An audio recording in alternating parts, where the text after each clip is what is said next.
A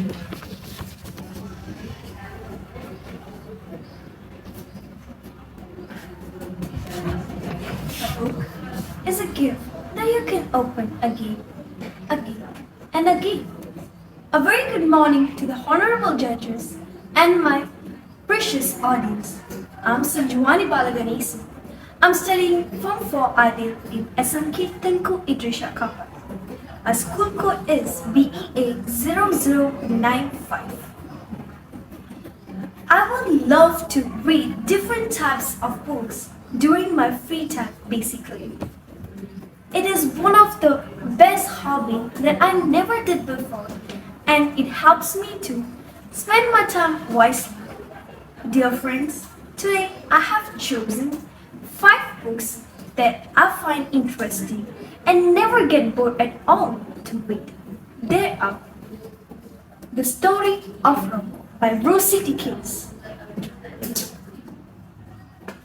A Midsummer Night's Dream by Andrew Matthews, The Power of Nap by Muhammad Khayyam,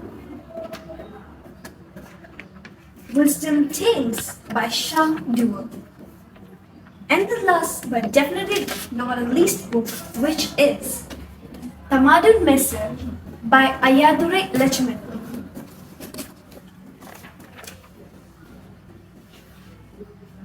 Among all of this book, I have chose the book entitled The Story of Rome. This is because this book is very impressive as much as I've never been before. The author of this book is Rosie Dickens, and it is colorfully illustrated by Terry Gould.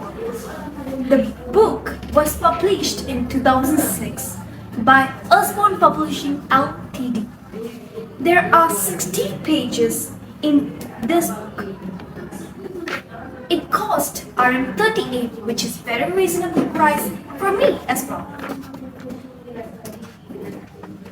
Before I start to do a review for this book, I would like to talk about the author for a bit. The author of this book is Rosie Dickens. She grew up in England and Hong Kong.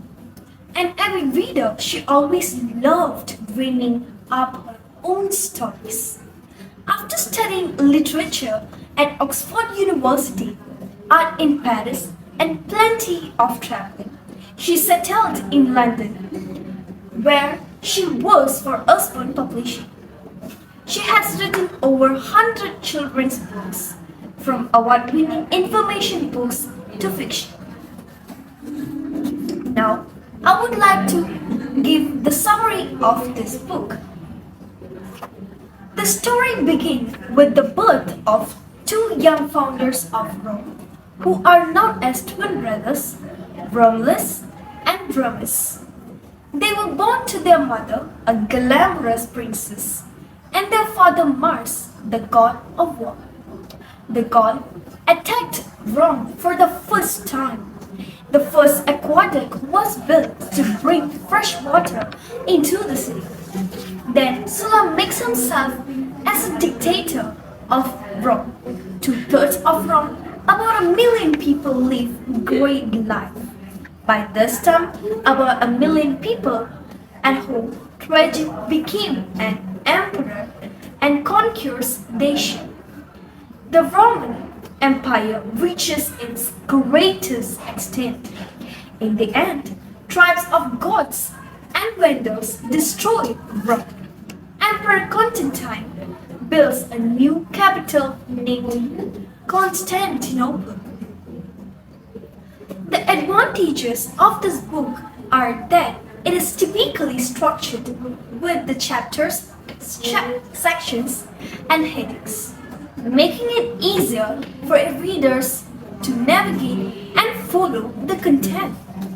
Depending on the genre, this book includes illustrations, diagrams, maps, and photographs to enhance understanding or add visual appeal.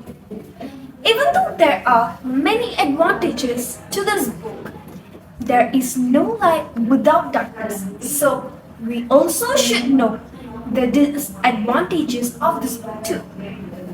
One of them is a lot of pages wasted in this book, and the hardcover is too thin, which can easily be damaged. The lesson I gain from this book is the success will be determined with our own confidence and fortitude. The specialty of this book is we can meet the ancient Romans and their crazy emperors and step back in the time into the bloodthirsty past of this famous Italian city.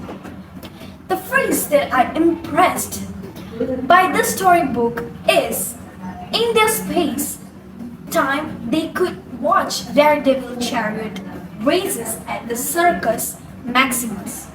The reason I chose this phrase is because it's made me more curious to imagine how they would enjoy themselves with exploring trendy circus on their time. Dear friends, before I end this review, I would love to tell a quote. The more that you read, the more things will you know. The more that you learn, the more places you will go. Thank you.